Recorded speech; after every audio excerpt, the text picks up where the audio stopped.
한국에서 유난히 추운 겨울밤이었습니다.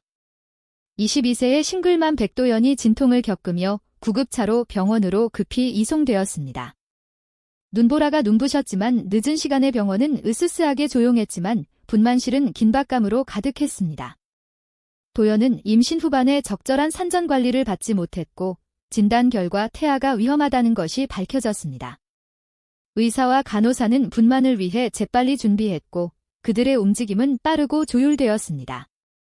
기계의 끊임없는 삐소리 속에서 도연은 고통스럽게 비명을 지르며 제발 저를 구해주세요 라고 간청했습니다. 그녀의 목소리에는 육체적 고통뿐만 아니라 깊은 두려움도 담겨 있었습니다. 싱글맘이라는 무게와 아이의 생존에 대한 불확실성이 그녀를 압도했습니다. 혈압이 떨어지고 있어요. 간호사가 긴급히 보고하자 방 안에 긴장감이 감돌았습니다. 마취과 의사, 소아과 의사, 산부인과 의사가 모두 완벽하게 조화를 이루며 일했습니다. 모니터에는 불규칙한 태아 심박수가 붉게 번쩍였다. 거의 의식이 없는 도연은 자신과 아기가 살아남지 못할지도 모른다는 절망이 커지는 것을 느꼈다. 하지만 그 순간 주치의 윤재욱 박사는 침착하게 등급 제왕절개에 대비하세요. 갑시다 으라고 명령했다. 그의 차분한 목소리가 그녀를 붙잡고 희미한 희망의 빛을 비춰주었다. 절개가 이루어졌고 수술대 위에서 피와 양수가 뒤섞였다. 비명과 기계음으로 가득 찬 분만실은 마치 전쟁터 같았다.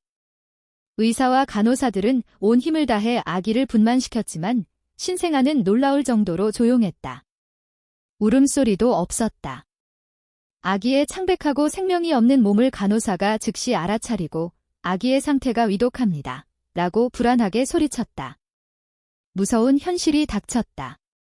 아기가 숨을 쉬지 않았다. 마취와 진통제로 몽롱해진 도연은 주변 상황을 거의 알아차리지 못했다. 하지만 그녀는 반쯤 의식이 있는 상태에서 절박한 생각에 떨었다. 내 아기는 살아남아야 해. 미혼모라는 사회적 낙인과 혼자서 아이를 키울 수 있을지 불확실함에도 불구하고 그녀는 아기의 생명을 구하기를 간절히 바랐다. 의료진은 신생아 소생술을 시행했고 아기의 등을 힘차게 두드리고 산소를 공급했다. 하지만 몇 초가 몇 분처럼 느껴졌고 아기는 눈을 뜨지도 울지도 않았다. 방은 소름 돋는 생각으로 가득 찼다. 이게 우리 모두가 죽는 방식인가? 그리고 희망이 사라진 듯 했을 때 이상한 일이 일어났다. 불빛이 깜빡거리고 전기 같은 감각이 방 안에 솟구쳤다. 갑자기 믿을 수 없는 소리가 공기를 가득 채웠다. 엄마. 희미했지만 분명히 아기의 목소리였다. 방 안은 멍하니 침묵에 휩싸였다.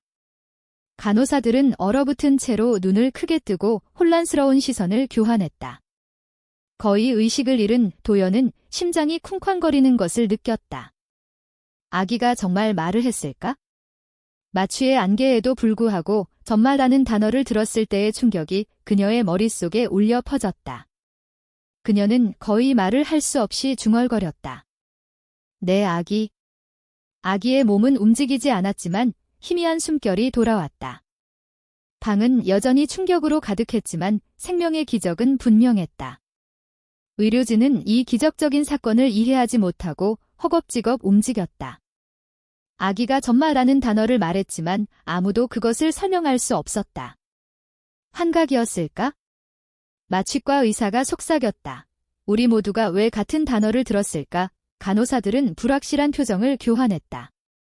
며칠이 지났고 도연은 중환자실에서 일반 병동으로 옮겨졌고 아기는 신생아 중환자실에 있었다.